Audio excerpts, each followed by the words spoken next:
મારું નામ વાળા ભરતજી પોપટભા, પ્રદેશ પ્રમુખ ખેડૂત કલ્યાણ સંગઠન. અત્યારે ભાવનગર, અમરેલી, ગીર સોમનાથ વગેરે જિલ્લામાં ઘણા વર્ષોથી અને હમણાંથી તો રોજબરોજ સિંહ, દીપડા, રોજ ભૂંદડા વગેરેનો ત્રાસ છે. એનાથી ખેડૂતો, પશુપાલકો, ખેતમજૂરો અને માલધારીઓ ત્રાહિમામ પોકારી ગયા. અને સિંહ ને દીપડા રોજ બરોજ અવારનવાર ગામડામાં અને રેવન્યુ ખેડૂતોના ખેતરમાં આવી અથવા તો માલધારીના જોખમાં ગમે ત્યારે ત્રાટકે અને 2-5 ઘેટા બકરા, 5-25 ઘેટા બકરા, ક્યારેક ક્યારેક તો 40 ઘેટા બકરા, એવી રીતેથી પશુપાલકો અને ખેડૂતોના ગાય ભેંસ ઉપર પણ શિકાર કરી અને એને ફાડી ખાય છે. એટલે અમારા કિંમતી પશુ અને ક્યારેક ક્યારેક માણસોને પણ રોજબરોજ ફાડી ખાય છે. નાના નાના બાળકો અમારા હાથમાં રમતા હોય એને ખેંચી જાય, રમતા રમતા બાળકો હોય એને ખેંચી જાય. એટલે હવે અમારી એક જ માંગણી છે અને એ માંગણી માટે આપણે અગાઉ પણ જાહેરાત કરેલી છે અને પાછા આજે જાહેરાત કરીએ છીએ કે મહુવાની અંદર વડલી ભૂતનાથ મંદિરે તારીખ 31/7/2026 અને શુક્રવાર અષાઢ વદ બીજના દિવસે સવારે 10-10:30 કલાકે ભૂતનાથ મંદિરે તમામ ખેડૂતો, પશુપાલકો, ખેતમજૂરો, માલધારીઓ વગેરે તમામને હાજરી આપીએ અને આ આપણો પોતાનો પ્રશ્ન છે અને આપણો કાયમી અને ઉકેલ માટે આપણે શું કરવું એની મામલતદાર સાહેબ અને થ્રુ આપણે સરકારમાં આપણી રજૂઆત પહોંચાડવાની છે.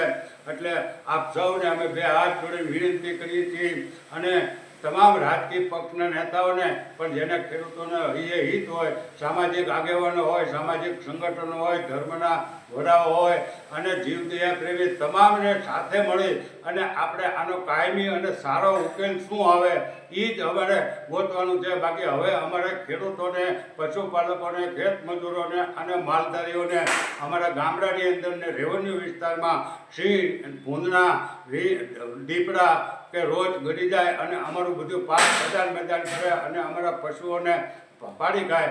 એટલે હવે અમારે જોતા નથી. તમારે જ્યાં રાખવા ત્યાં અગાઉ પણ સરકારે રોજને મારી નાખવા માટે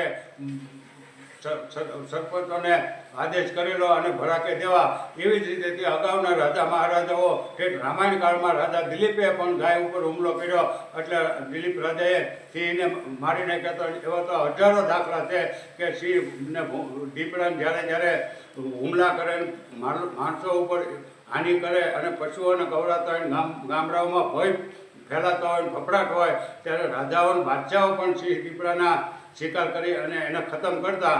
તો અમે અત્યારે ખતમ કરી નાખો એવી અમારી વાત નથી. બાકી ઉપદ્રવ બહુ વધે તો કોઈ પણ ચીજનો નાશ કરવો પડે અને સરકારને અમારી 20 વર્ષની વાત છે કે ભાઈ તમે આનું ખસીકરણ કરી નાખો.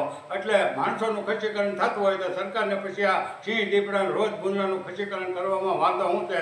એનો સરળ ઉપાય છે અને તે છતાંય ન હોય તો સરકાર એને જે કરવું હોય કરે. એનું 1400 કિલોમીટર વિસ્તારમાં સિંહ, દીપડા, રોજ ભૂંદડા જંગલી પ્રાણી રાખે.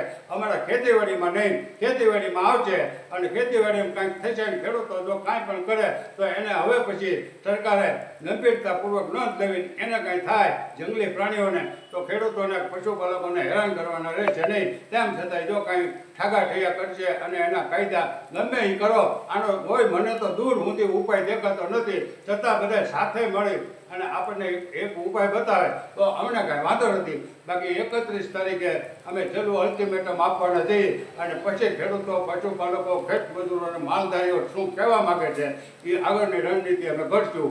જય હિન્દ, જય ભારત.